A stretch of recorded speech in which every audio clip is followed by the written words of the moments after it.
Peter was working at this Wuxtree music, record store in Athens. And Michael came to the store, which was one of those places that had tons of used records and imports, and discovered they had all these punk and art music imports from New York and LA and London and Paris and Germany, and was completely blown away by this and started talking to the clerk, who turned out to be Peter.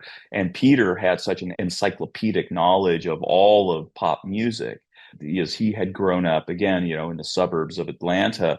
Very, very smart, constant reader who read everything he could get his hands on, and was extremely interested in records and pop music, and was teaching himself how to play guitar. So it turned out that, Michael had sung in some cover bands, and Peter had been playing guitar nonstop since he was a teenager. And they just decided to get together and jam and see what they could come up with. And they were sort of just beginning to do that when a friend of theirs, who also knew Bill and Mike, said, I think the four of you guys would get along really well.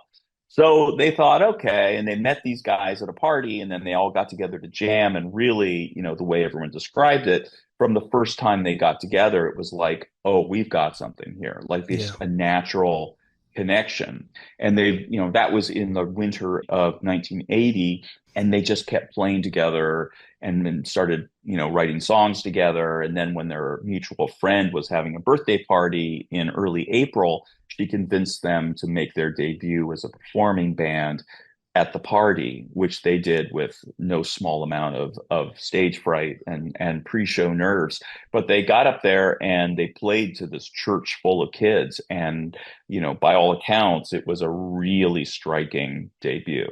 St. Mary's Church, right? St. Mary's Church. Yeah. It was a closed Episcopalian church on the edge of downtown Athens that someone had turned into apartments. Built in the 1860s, and then it was a Red Cross. But it had been built by a guy that owned a cotton mill or something, and he wanted his workers to have a church, But then when the mill shut down, then there was no need for the church, so it got basically closed and turned into a variety of other types of housing for the local Red Cross, and then maybe there was a local museum or something in there. Yes. But then this guy decided to turn it into and built these weird modular apartments in there, and that's where college kids could live amid their own filth. And I'm trying to picture that in my mind too. But also, what was the room in the back was perfect to play music there, like the acoustics. There was something about it was most of the old sanctuary. Right. So that was where the altar was and where the pews had been.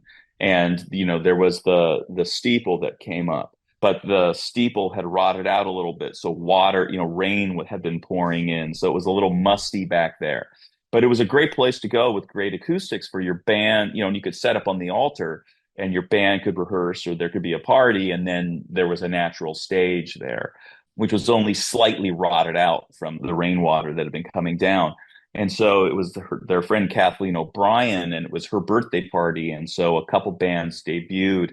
One was, I think, the Side Effects, which was another band of college kids. And then the band that weren't quite called R.E.M. yet, I think they called themselves the Twisted Kites that night.